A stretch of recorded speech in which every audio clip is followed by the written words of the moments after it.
Sa game na to guys, tuturuan ko naman kayo ng rotation ko dito kay Fanny. Medyo nabago siya dahil dun sa bagong update ni Moon. Ang inuuna ko na ngayon, itong Lizard. Kasi kapag nakuha mo to, level 2 ka na kaagad. Ang kinaganda niyan guys, kapag kinuha mo yan, di ba level 2 ka na, may cable ka na. Kapag may nagtangka mag-invade, katulad nito ni Ugat, kahit napakakunat pa niyan, patayan sa'yo kahit wala ang tulong nitong dalawa.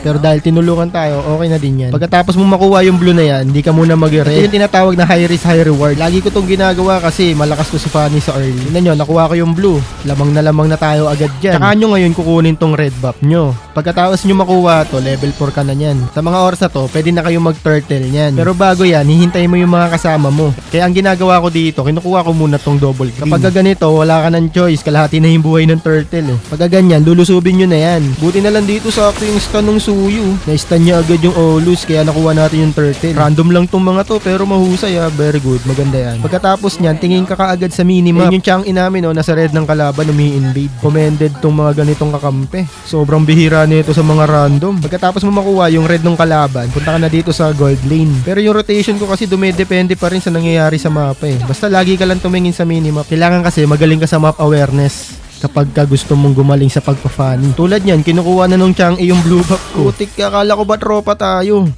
Naglilish lang ako, wag mo na retrihin.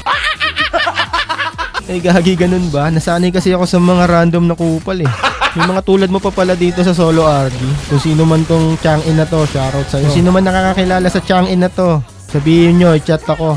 Bibigyan ko to ng starlight. Tingnan nyo naman bihira yan sa random. Yung tutulungan ka mag-turtle. Yung tipong alam niya na agad kung magta-turtle ka, kaya inuunahan niya ng bawasan. Bihira sa mga random yan, ganyan boy. Kaya dahil dyan, bibigyan ka ng starlight card. Nawala na tuloy yung pagtuturo ko sa inyo ng rotation. Pero okay lang yan. Nakadepende naman kasi yan sa nangyayari sa mapa. Pero yung maganda dyan, yung rotation sa early. Kapag nakuha nyo yung ganong early rotation, tapos nag-snowball na kayo, madali na yung mga susunod dun. Kasi tulad nga nung sinabi ko, dedepende na kayo niyan sa mga nangyayari sa mapa.